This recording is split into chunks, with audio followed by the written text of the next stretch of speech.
I'm Leonardo McClarty, President of the Howard County Chamber, and it's my pleasure to introduce someone that really needs no introduction, so I'll spare you the formal bio. Our county executive is a native Marylander, having grown up in the Catonsville area, but certainly by his community involvement that spans well over 2 decades in Howard County, I think it's safe to say he's a Howard Countian. He has been a trailblazer, having served as the youngest council chair and first Black county executive.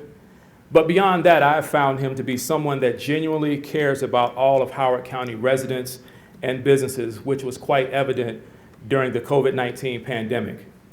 And what I appreciate even more is his commitment to his wife and to his 2 daughters. And certainly I can relate to the 2 daughters piece, as I have 3. And so, fellow girl dads have to stick together here.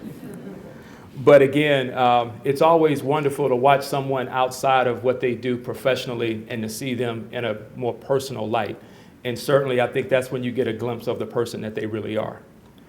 But being an elected official can be taxing, yet again, he certainly makes sure to give dedicated time to his family. And I have to remember also to the dog Bear. So with that, I'm now going to ask that you turn your attention to our screens for a pre-recorded message from our county executive highlighting 2021 accomplishments and updates, and then after which he and I are going to sit down here and have an in-depth follow-up. Hello, everyone. I'm excited to give you an update on the state of business in Howard County as we work together to make Howard County the best place to live and raise a family. And just as importantly, the best place to start your business, grow your business, and come together to do business. From inviting shops in historic Ellicott City to the most complex enterprises in Columbia Gateway, home to our Innovation Center, where we're recording now.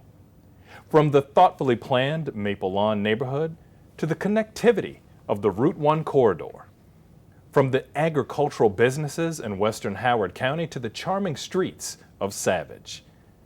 Across every industry, from technology to healthcare to hospitality, our business, your business, form the strong backbone of Howard County. Howard County is one of the best places to live in the country, and I want to thank you for investing your time, talent, and treasure right here. Every one of you is a part of the fabric of Howard County, and as we work to advance business, I commend you for being a part of what advances our community. One of the most important priorities I have as your county executive is to make sure our fiscal practices remain healthy, flexible, and sound. I'm pleased to report that just days ago, Moody's, Standard & Poor's, and Fitch have all affirmed that Howard County is deserving of the best possible bond rating, AAA. Of more than 3,000 counties in the United States, fewer than 50 this year have earned a AAA rating from all 3 agencies. That puts us in the top 2% of all counties in the nation. I think Standard & Poor's said it best when they cited our stable financial operations and very strong management, including comprehensive policies and practices that have allowed us to weather economic downturns. This affirmation is welcome, but there is no doubt that the past few years have been filled with uncertainty. When COVID disrupted our economy, we made smart but difficult budget decisions to reduce its impact. We froze hiring, we lowered spending on supplies and services, we grew our reserve account to handle unanticipated emergencies from $5 million to now more than $30 million. And we made prudent use of relief funding. Because of our choices, Howard County's budget position is incredibly strong.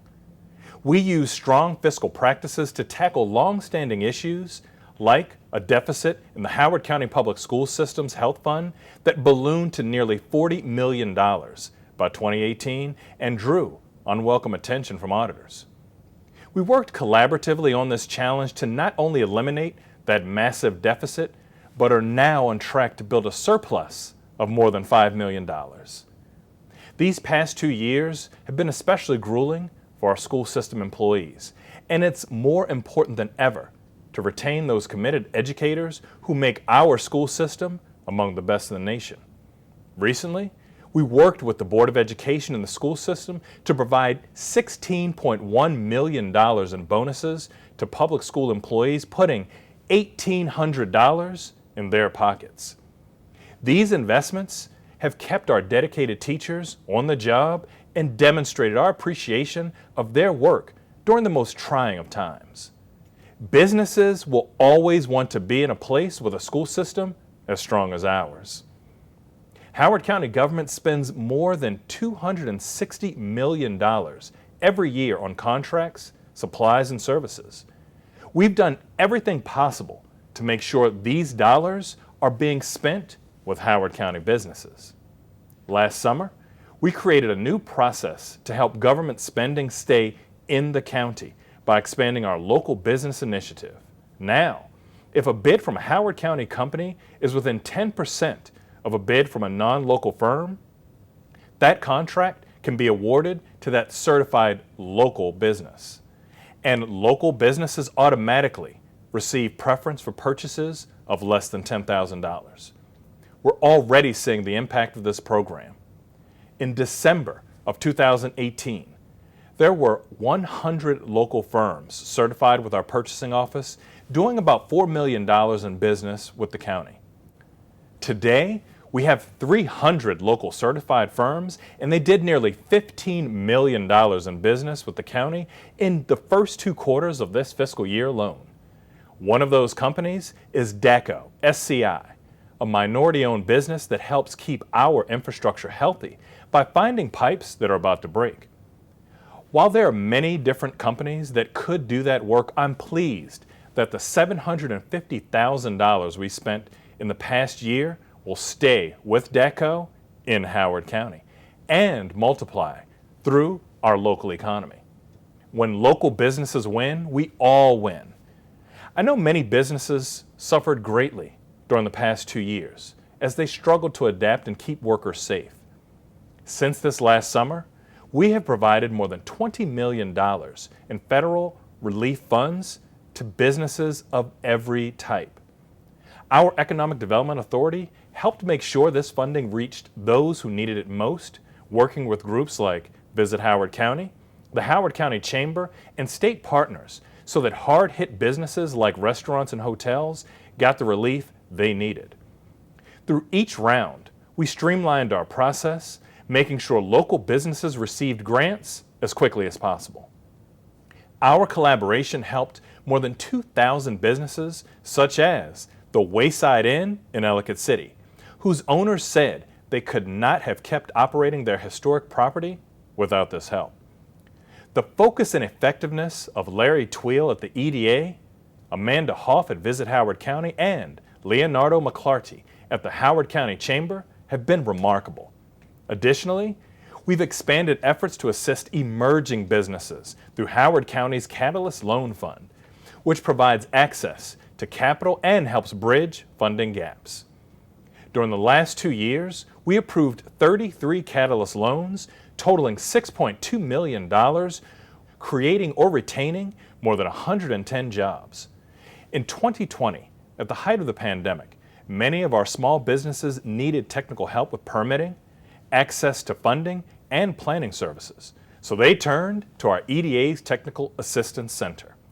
Between 2016 and 2020, we provided more than 4 times the amount of technical support, increasing the number of businesses we assisted from approximately 516 to nearly 2,200. Our local entrepreneurs bring fresh ideas and energy to our community, and we are nurturing them like never before.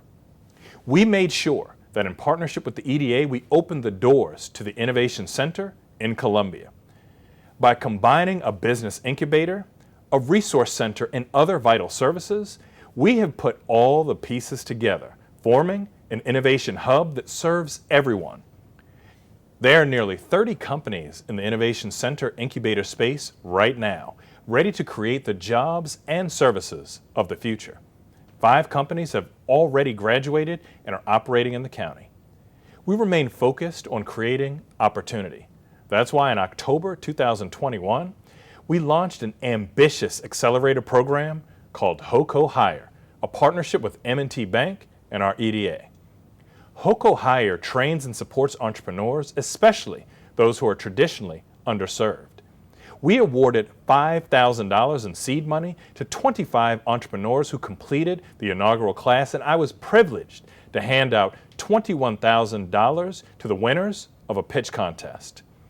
Now is the time to double down on the thinkers, innovators, and change makers who will drive our community forward. So today, I'm announcing that we will now be recruiting a second cohort of HOCO Hire entrepreneurs. EDA is now accepting applications, and we can't wait to see all these innovators bring their businesses to life. HOCO Hire is expanding thanks to an exciting public-private partnership with BG&E. The utility company is matching Howard County's federal contribution to support small businesses and chamber organizations. There is no doubt that Howard County's greatest asset is our people. From our nurses to our school bus drivers and teachers, the critical workforce that keeps us running has been stressed like never before. To help alleviate that stress, in the past year, we provided almost $2.5 million in federal relief funding to our healthcare heroes at the Howard County Health Department and Howard County General Hospital, and $2 million to recruit and retain bus drivers. And it's clearer than ever that we need to invest in emerging jobs. Due to our strategic location between Baltimore and Washington, Howard County is a growing force in the cybersecurity industry. That's why companies like Tenable and Data Tribe have thrived here, and it's why we recently announced that Evergreen Advisors is staying in Columbia, reversing their 2018 decision to move to Baltimore. Evergreen has helped launch dozens of cyber businesses, and over the next decade, there will be dozens more to come. All those companies need employees, and our EDA has an ambitious plan to grow the cyber workforce. Just a few weeks ago, the United States Economic Development Administration made an exciting announcement. Howard County is one of just 60 finalists selected out of more than 500 applications nationwide to receive a Build Back Better Regional Challenge grant. Our federal partners helped us celebrate this milestone, and now our EDA will use the grant to build out our Maryland Cyber Workforce Solutions Plan. We will be perfectly positioned to secure the next round of funding, up to $100 million to implement it. When we are successful, the Cyber Workforce Solutions will transform Howard County and solidify our community as the best location for the jobs of the future. I want to especially recognize Larry Tweel and his team for their exceptional work. Howard County's proximity to Fort Meade, with its tens of thousands of workers, is a tremendous advantage for our economy. 15,000 Fort Meade employees live right here in Howard County.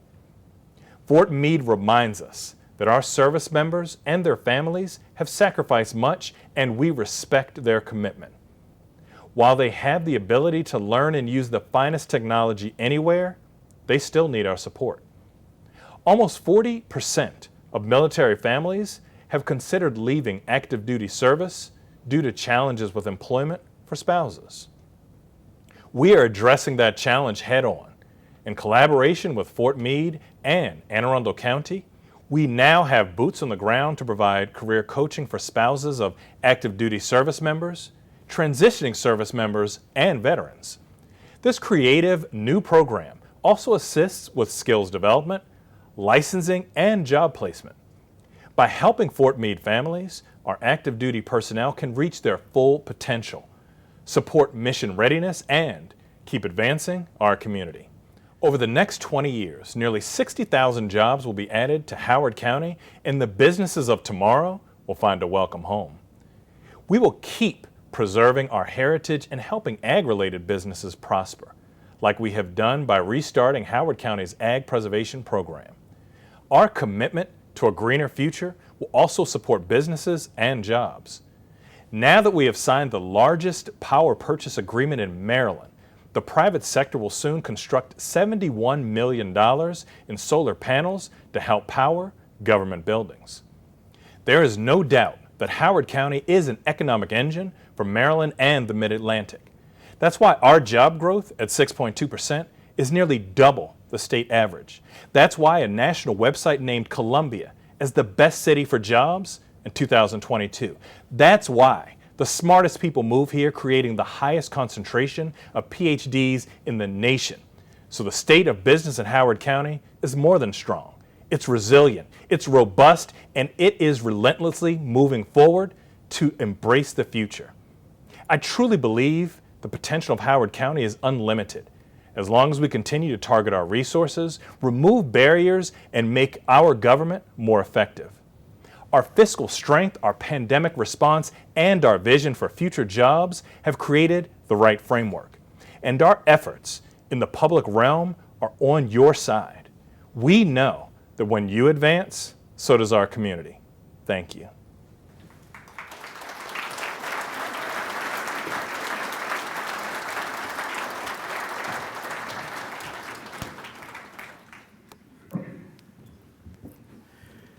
Thank you, Dr. Ball. And so next, as we make this transition, we are, just to give you a little bit of background, Dr. Ball and I are going to sit down and have some follow-up on some of the things that was mentioned here, but also even talk about a few things that were not. And so you'll know these questions and themes, questions and themes came from you. They came from a survey that we actually asked you your thoughts on. They came from various committee meetings that many of us sit in. They came from even policy that the chamber has taken position on. And so, again, I hope this will continue to be insightful. And then following our conversation, we will wrap up with another brief video followed by some closing remarks.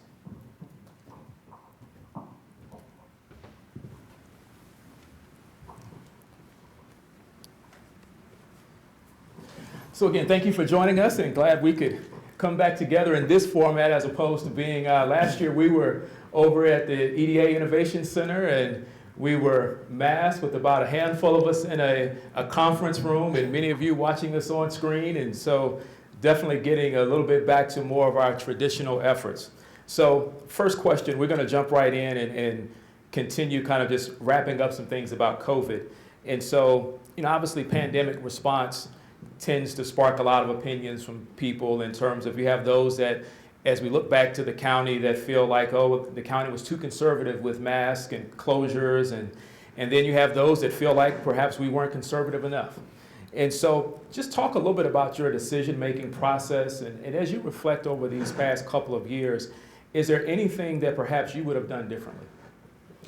Well, first of all, thank you so much, Leonardo, for your leadership and partnership. Thank you to everyone with the Chamber and everyone who's here today. I am, like you, glad that we're able to start to get down the road to recovery, and it was very interesting, and I appreciate everyone's flexibility as we were trying to develop how we would do this. And watching the video, I guess, was like when you are in a movie and then you watch the premiere in the audience. It was kind of odd, but I appreciate everyone's flexibility. Yes, we had our first confirmed case here in Howard County, March 15th of 2020.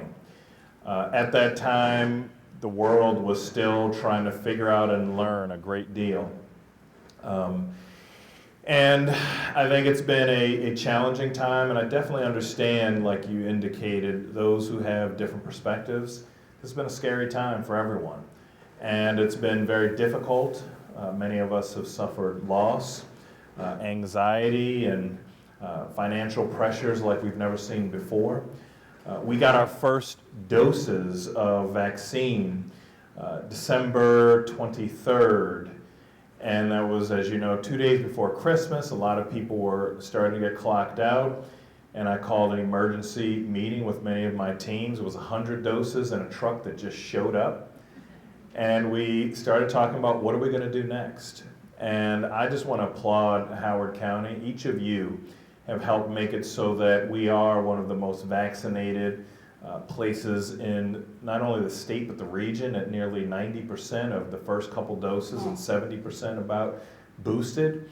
We have one of the lower positivity rates, lower case counts, because you've done what needed to be done even when it wasn't comfortable. And I think the last portion of your question is, what would I do differently?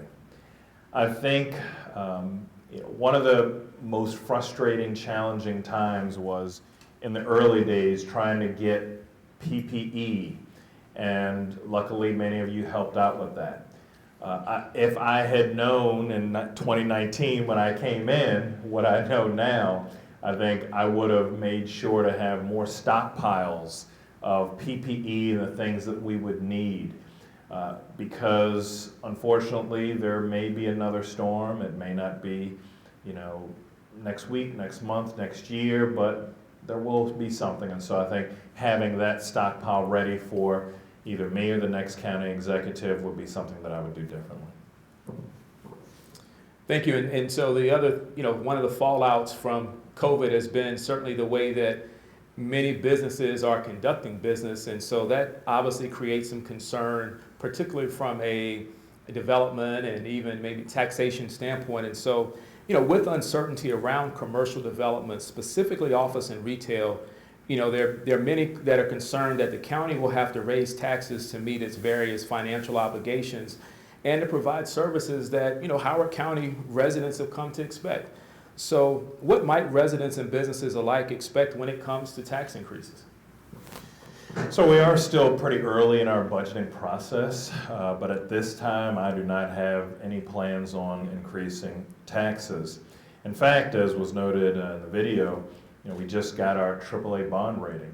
Over more than 3,000 counties, one of fewer than 50 to get that this year. And when we were in those presentations, there were a couple things that those bond rating agencies noted. And any of you who have ever presented to bond rating agencies, it is usually not a great deal of backslapping and giggling going on. However, a couple things that they noticed. One, they noted how we had used our CARES Act funding and our ARP funding and how we were able to support businesses that were so diverse. That was something of note to them. Second thing that they noted was our increases in policy reserve, going from $5 million just a few years ago to now over $30 million. And I think that demonstrated to them that even though times were challenging and uncertain, we were going to manage our fiscal house in a way that was going to be an example for the rest of the nation. And those are the types of tenets that made us tighten our belts during those early months, making sure that we did slow down on hiring, on supplies, that we made the tough decisions to make ourselves in a better fiscal position, frankly, now than we were just a few years ago. Yeah. I think you turned your mic off, and I No, have it's on. Oh, it's okay, just okay. in and out, and I didn't Okay. want people to get like every fourth word. Okay. No, because I was going to say otherwise I'll pass mine over to you, or we may just use our girl dad voices and just project a little bit louder. But sticking to this theme of federal dollars, and so again, issues like access to capital, technical assistance, those have been small business issues for years. And obviously the COVID-19 pandemic exacerbated it, but I certainly believe that many would say the county has stepped up with CARES Act funding dedicated to local businesses, most recently American Rescue funding. And so yet we know that these dollars always run out. And so the question is twofold. What have you and your office learned over the past year as it relates to small business concerns? But even more so, I think, what are the plans to support small business in the months and years ahead when we don't have a lot of this federal dollars to be able to disseminate through groups, whether it's like us or directly through the small businesses themselves? Well, here's where I have to, again, give great accolades to the Chamber. The Chamber is a place where oftentimes predominantly smaller businesses that have fewer than 25 employees, have a voice. What we saw at the federal level early on with the PPP funding was that it was the largest, most connected businesses that scooped up most of the money almost immediately. And so one of the things that we wanted to do once we got our CARES Act funding was to learn from that and do better. We are one of the jurisdictions in Maryland that has fewer than 500,000 residents. We have about 330,000. Those who had 500,000 or more got the CARES Act funding directly deposited into their bank account. Those who had less had to go through a state process, which was not always as fun and efficient as I would have hoped, especially in those early weeks. And so then we still only got portions of it, and many of the CARES Act funding first went directly to the health department. So I think making sure that we leverage those dollars for our small, challenged businesses was something that we want to do with CARES Act funding. With ARP, and then also with CARES Act, the rules kept changing. Every few weeks, you got to hurry up and get rid of it. Well, hold off. Well, you have to use it this way. Well, now you can use it this way. So we had to be nimble in how we were using it and focusing in on our businesses. With the ARP funding, it actually is broken up into two different portions. We got the first portion last summer, and we're supposed to get the second portion sometime this coming summer. And you know, I was very, very honored and pleased that even the President of the United States called out Howard County as an example of wise use of ARP funding. When he looks at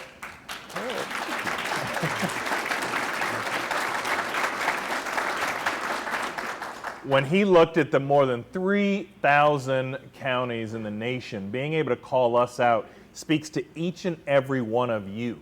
Whether it's our funding to our school system, our bus drivers, our businesses, these are things that he said supported the jobs of the future. And so that's something that we worked on. And then to your final point about what did we learn?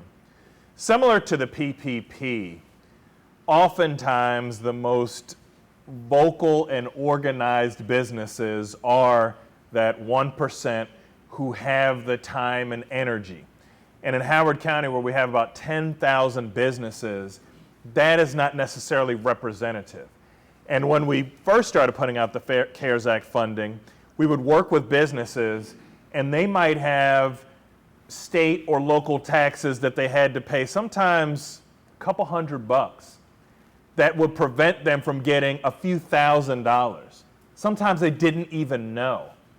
And then I think the most poignant lesson that I learned and that I hope you all take away and that you share with other businesses that you're mentoring. Many, many small businesses are so focused in the business, doing the work of the business, that they're not focused on the business, growing the business.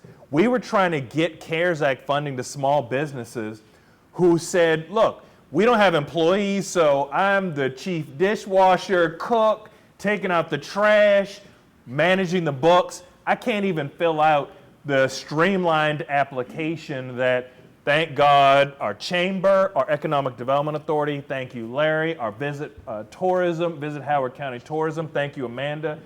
They worked so hard to make it as easy as possible, but businesses weren't even trying to make sure they could get access to that money. So making sure that we help our small local businesses have the infrastructure and be able to step back so that they can work on the business. And I think we're going to use that as a good segue into the next question and staying on that theme of small business, but specifically shifting into the local business effort and particularly minority business. And so, you know, with one of the things, I don't know if, I can't recall if it was earlier today or just other meetings, but we know that county spending specifically with minority firms is up, as well as just overall local small businesses. You know, yet there are some minority groups, specifically African-American businesses, that still believe that county contracting, you know, with them is disproportionately less than spending with, say, women-owned businesses or other minority firms. So, what is your opinion on that? And are there specific efforts aimed directly at African-American businesses in the county?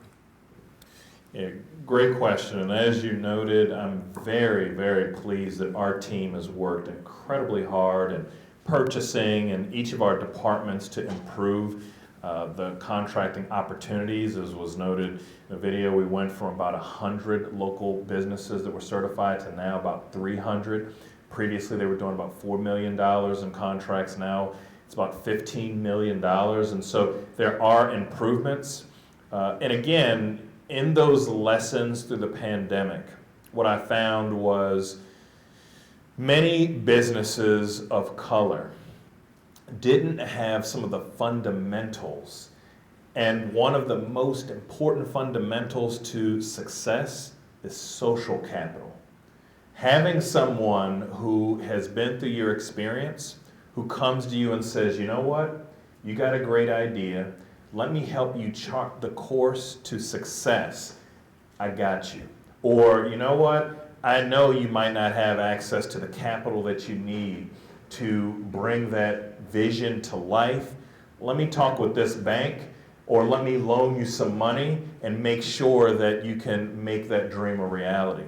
And I think that that has been one of the biggest challenges, which is why we've worked on our HOCO Hire initiative. HOCO Hire, in partnership with EDA and M&T Bank, we were able to get 25 traditionally disadvantaged businesses.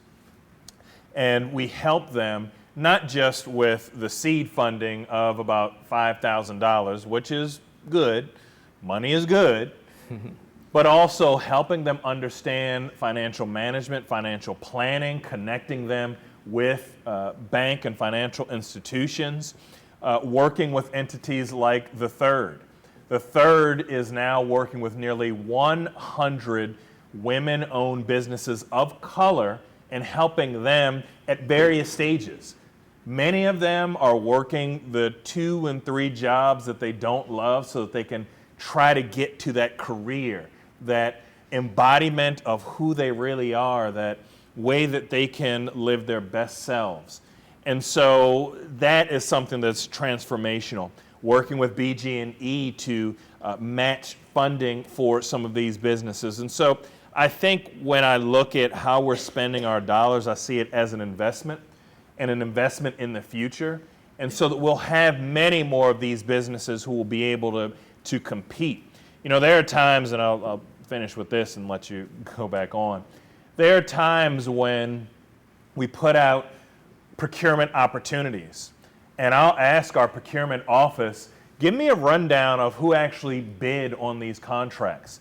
And there won't even be a company of color.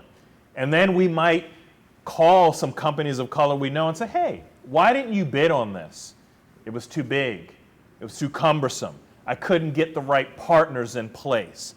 And so there are just fundamental structural issues that we can do to ensure that we expand opportunity for everyone. Because I firmly believe that when businesses in Howard County are successful, when people who live in Howard County, who run businesses are successful, Howard County is successful because not only do they build wealth for their families and their neighborhoods and communities, they are adding to our tax base, which to one of your earlier questions, makes it so that we can keep the tax rate at a certain level because people are making so much more money, they're able to fund things like schools and infrastructure that help improve our quality of life.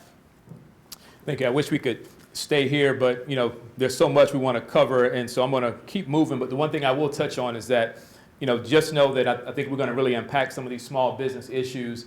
Right now, the Howard County Chamber, Central Maryland Chamber, EDA, we're having discussions alongside with the county executive's office about hosting, bringing back the Small Business Summit, which we had to put on the shelf the past couple of years. And so stay tuned for that. It'll be sometime this summer, but stay tuned. And so moving into issues around land use and planning. And so around this time last year, the general plan update, which has been referred to, hopefully everyone knows it's HOCO by design, was in midstream. And so we're now at a time where I would imagine that drafts and outlines are being developed. And so exactly where are we with the general plan update, and are you pleased with what you've seen thus far? Yeah, so the general plan is moving forward. I'm very pleased, and I see Amy Gowan in the audience. She and her team have worked remarkably hard on trying to develop and I'm a bit competitive for those of you who don't know. And so I'm the 10th county executive, and so oftentimes I'll talk to my team and say, look, I love all the other 9, but we want to be the best. And so I challenge them to try to create the very best general plan. And so they have been working incredibly hard, and I want to applaud them because, yes.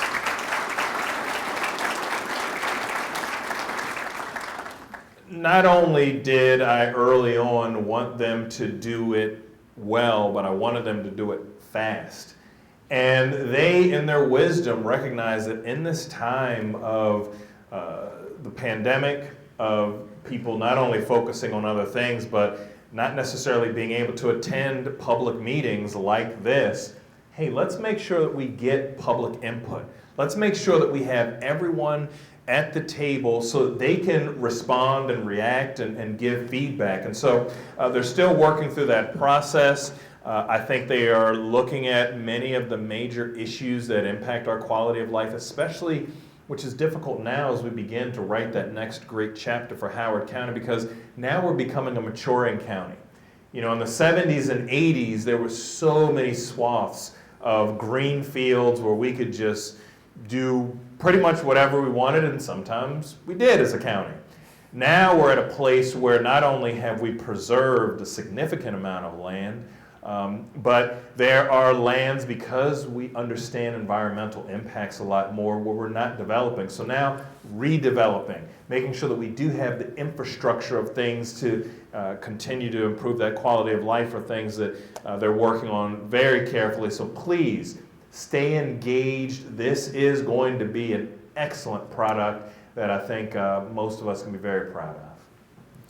So being that this is Howard County, we can't have a meeting without an elected official and not talk about education. So with that, obviously issues around workforce development and hiring is dominating the headlines. And so, certainly, again, an issue that's impacting a lot of businesses is that of talent attraction and workforce development. And so are there any plans or initiatives under development to support workers or those seeking employment? And further, how do we support and invest in programs to support the skilled trades and those students that are not interested in 2 to 4 year colleges? So I want to give a huge shout out to my team. I challenge them to improve opportunities for apprenticeships. Now, in just the last 3 years, we've increased apprenticeship opportunities by about 33%. So now we have about 1,200 apprenticeship opportunities with about 21 businesses, and just recently earned an award from the state of Maryland for our great work in apprenticeship. And so, yes, give that team a huge round of applause. They rose to the challenge. And then I want to thank our major education partners, because as an educator, I believe everyone is an educator in some respects. But our community college, which just welcomed a new president, and Dr. Willis, and I want to thank Dr. Kate Hetherington and her team.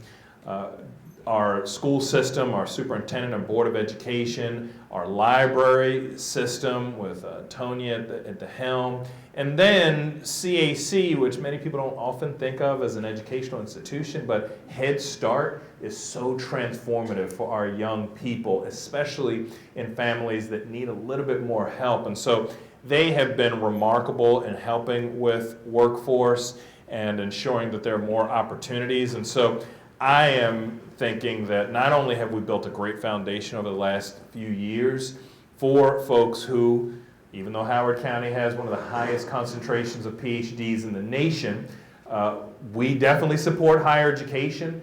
We also support other avenues to transform your lives into success for current and future generations. And so we are now a model for the state. and the region, and I think as we continue to aspire to be a model for the nation, I think we're inspiring other jurisdictions to step it up too.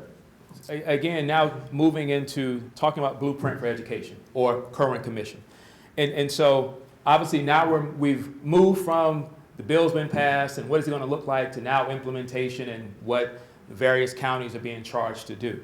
And so one of the, ultimately the big elephants in the room is how do we meet the demands financially of the Blueprint and still address other county deficiencies and yet not do it on the backs of the people in this room? So first of all, you reminded me in your opening to your question, I need to give a huge shout out to our workforce team. They are like the best in the state by far. So I want to thank them. Every time I've asked them to step up, they've done it and more. On Blueprint, let me just give a little bit of context.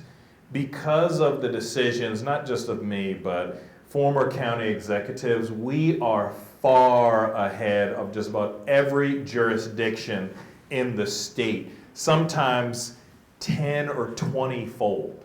So we are really far ahead as far as our funding. And at the state level, they are currently actually slowing things down because most other jurisdictions cannot keep up. Now, again, for context, Howard County for the last several years has given, give or take, about $15 million more each year for education funding. Sometimes in tough years it was 1 or 2. I think the very highest we've ever done a single year growth is about 30 to 32 million. The Blueprint allocation in the superintendent's proposed budget is about $35 million. So it's about $35 million in growth just allocated toward the Blueprint. That is in an ask that the Board of Education is reviewing of $120 million single year growth. And so I think that, yes, we need to look at the elements of Kerwin, and I think the fundamental tenets of ensuring that we create the very best teaching and learning environment for our children, our families, and our educators is incredibly important. But I think as we're looking at how we fund and the pacing of funding, we do need to be realistic as we still reach and stretch ourselves. And so we have a lot of work to do. We have a lot more funding to increase for education. I want us to do more.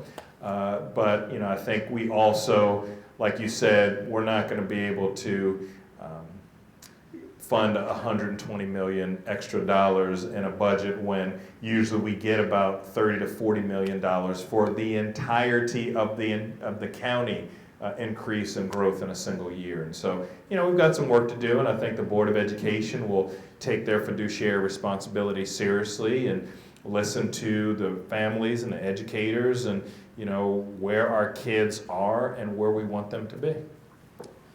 Thank you. And so we could obviously keep talking, but I'm conscious of the watch and what else is on the remaining program for these last, 10 minutes or so. And so, again, want to thank you for joining us again. And also just as before we turn our attention back to the screen, just want to ask this, what does success look like for this year? As you think about 2022 and, what does success look like?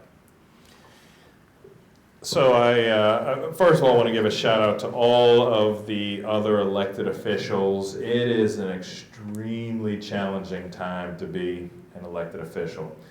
There are some times where any of you who watch any kind of polling or watch what's going on around the rest of the state and the nation, there are some very different opinions of how we move, and oftentimes there's not consensus. I've seen numerous polls where if there are 3 choices, the American people want about a third of us want to do one thing, a third want us to do another thing, and a third want us to do still another. And so I just want to thank our elected officials. I'm often reminded of a quote, and I can't remember the exact quote, but the sentiment was when they were talking to Fred Astaire and Ginger Rogers, and they were talking about what a great dancer Fred Astaire was and how fabulous he was, and then someone said, well, you know, Ginger Rogers did all those steps, but she did them backwards and in heels. And I think one of the things that success looks like is epic excellence for our entire community on the quality of life issues that make Howard County an enviable place to live while we're still combating the remnants of this pandemic as we shift into an endemic. And so, you know, I think when it comes to funding for our schools, being environmental leaders, working to not only support our current local small businesses, but growing the next generation of small businesses and ensuring that when people think about Howard County, throughout the state, the nation, and the world, they think about the place where they want to live, work, play, and grow. Thank you again, and with that, we're going to get ready to transition, and as we do that, I just want to, let's see, are we ready or should I? All right.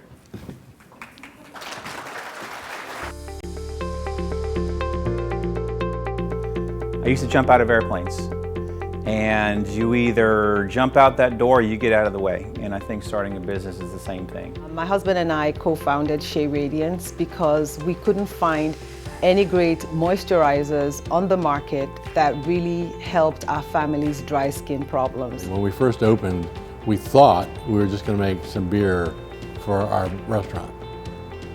And once we got into it and realized that we created a very unique, high-quality product that people wanted, it just grew and grew and grew. Howard County is definitely a very hospitable host for businesses and projects that benefit the community. We needed a certain footprint that we needed to fill. And our old facility, we had to put our footprint into someone else's building. And so this came on the radar, and it's the right shape. It's got the right number of dock doors we need. It really worked with exactly what we needed size-wise and layout-wise. Access to capital probably is maybe the oldest challenge in the book for small business owners. We went to Howard County, the Howard County Catalyst Fund, for support in our expansion project. And working with Darshni and Melanie and Larry Tweel, they have been just amazing.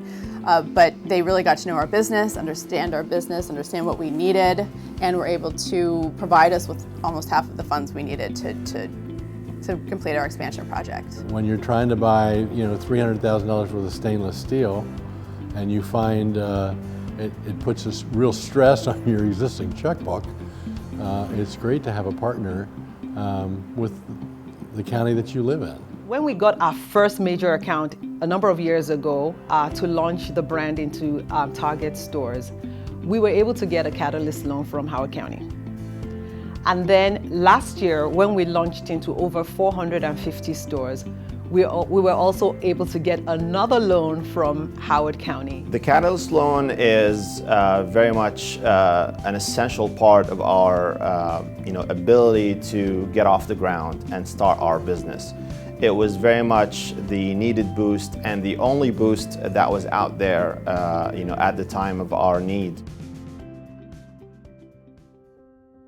We were good at building technology in the beginning, and what we had to learn very quickly was how to be an entrepreneur, how do you start and run a business, but then how do you sell what you can build to a customer? Howard County has been great for business, and the EDA especially, and Dr. Ball's leadership has been a core foundation of our growth. Savage is 170,000 square feet of production space, which is kind of large. The majority of that space is refrigerated, and on a daily basis we produce anywhere from 50,000 to 60,000 meals. We have resources here, we have people you can ask. An office space with an internet connection was all that we needed. They even helped us out with some used furniture at the time.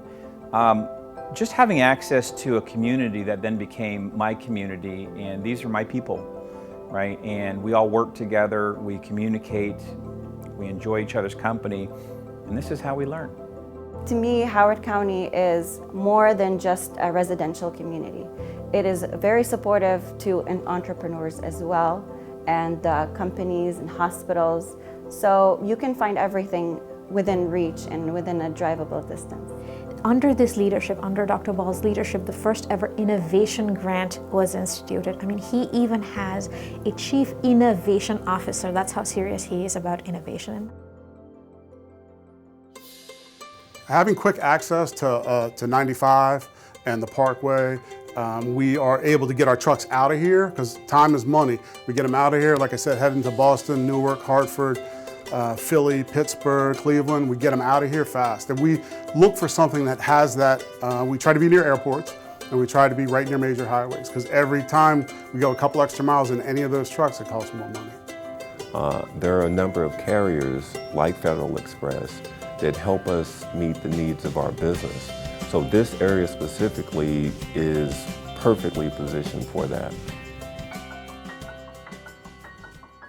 It has been a blessing to be in Howard County because we have such a solid, talented workforce, not only in cyber, but also in robotics, in engineering, in AI, in all of these areas. We have, because of the government system we have here, in manufacturing also, we have a solid base already. So it's no longer, that pressed white shirt and wingtips. It's more of a hoodie and a t-shirt and running shoes. Don't get me wrong, I still have a few suits. Every time I go downtown, I'll put on a suit. But, the future of the workforce is here. The advanced technology is here, and I think that we have to continue to embrace that and embrace change, and most importantly, embrace the unknown, right? That, at my age, is sometimes hard to do. We opened Friday the 13th, 4 days before the COVID shutdown. My first reaction was I panicked, and I said, oh my goodness, we have to close. And my husband said, wait a minute, let's take a deep breath, let's think about this, let's talk to the other business owners as well, and that's what we did. And so we never closed. Because we were a new business and we didn't have any losses to project, we weren't eligible for any PPP funding at all. So everything that we could get as far as help was important to us. The funding that was provided to us allowed us to do some things that were absolutely necessary. Particularly in the COVID environment, we needed touchless POS system, and we added a register. That's actually what we used the money for. We designed a very, very safe environment for the customer. And we found that because we've got 54 amazing acres, people came here by the droves during COVID because they felt safe. In chaos, also, you have opportunity. Seeing those opportunities and adjusting to those. And this county leadership is all about that. And we were able to navigate this pandemic successfully with their help. And we looked back and we checked our POS records after the fact, and we found out that we had over 8,000 unique first-time visitors. Executive Calvin Ball has been extremely supportive. He was here for our ribbon cutting when we moved into our new facility. The Howard County employees seem to have this shared value system, and they have the kinetic energy and value and realize and identify the potential energy. And I think that is why Howard County works so well. The county has stepped up at every point in our development and our opening, and even today. In the beer business, 70% of the market is retail. So we have our own canning line, we had to deal with that. We find ourselves in a very unique position of being not only Howard County's only farm brewery, we're the state's largest by production. When we began in November 2018, we started out with 500 employees. Now that number has grown to over 750 employees. We opened with 8 employees. One of our focuses was to develop jobs for the community. Today we have 18 employees. 5 of them are full-time career employees. Think of a community that is like a mosaic, beautifully designed, yet has a place for different colors, different designs, different shapes of families, And it all comes beautifully to create a beautiful design that fits every family's needs. It all comes together here in Howard County. Jump in, don't be afraid, take a risk, and if you ask for help, you will get help. You know, when I walk into a Whole Foods store, when I walk into the Whole Foods store in Columbia, and I see the Shea Radiance brand on the shelves, and I actually see a picture of myself in the aisle with Ellicott City under the tagline with my name, it makes me know that dreams do come true.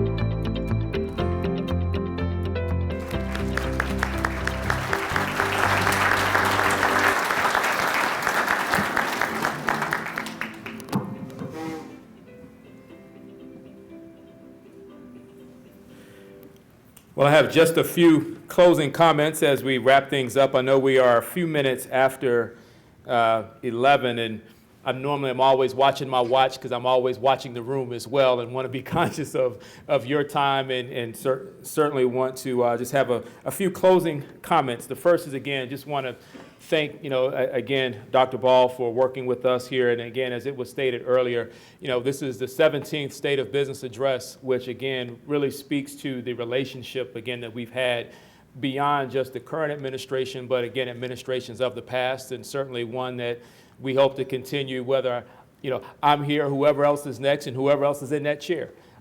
Again, I think this is, again, an example that business can't be apart from government and vice versa. And so, again, thank you all for taking time out of your day, whether it was to sit here or to watch online. Just a few other notes I want to remind you of. One, please, there's lunch on the back table. Be sure to grab lunch on your way out. The various selections are on individual tables, and so you will need to read if you have certain dietary restrictions. Also, want to just bring to your attention some upcoming events. Our Spring Fling is going to be April 6th. And so many of you may be wondering what Spring Fling is. Well, it's the jingle mingle in the springtime. And so we've been flexible in that we've moved our holiday party jingle mingle from December to what was going to be the winter mingle, and we're going to have a nice winter wonderland theme in January, and Omicron said, I'm not having it, so no problem. We're just going to continue to bob and weave and move with the punches and go to the spring. So April 6th, the Chamber Spring Fling, and so again, there's information outside. Also, our upcoming women's annual Women's Leadership Conference, May 17th. We're back in person. For those of you that have attended that over the past few years, you know that is a phenomenal event that just continues to grow. But the other thing that I also want to mention is that it is not just for women. Leadership transcends gender. And so when you're talking about leadership issues, men, I encourage you to attend.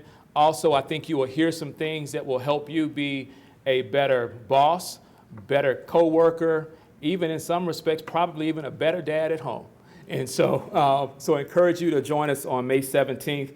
And then lastly, our annual meeting on the 25th. And so there are other events taking place over the next couple of months, but these are just ones that I wanted to highlight. Also, once again, want to recognize and acknowledge the Chamber team, as well as also our Board of Directors who are here as well. And if you're visiting with us and you're not a member of the Chamber, I certainly want to invite you to become a part of our organization. Certainly, we can only be as strong as the companies that are behind us. So with that, thank you for coming out and have a great rest of your day.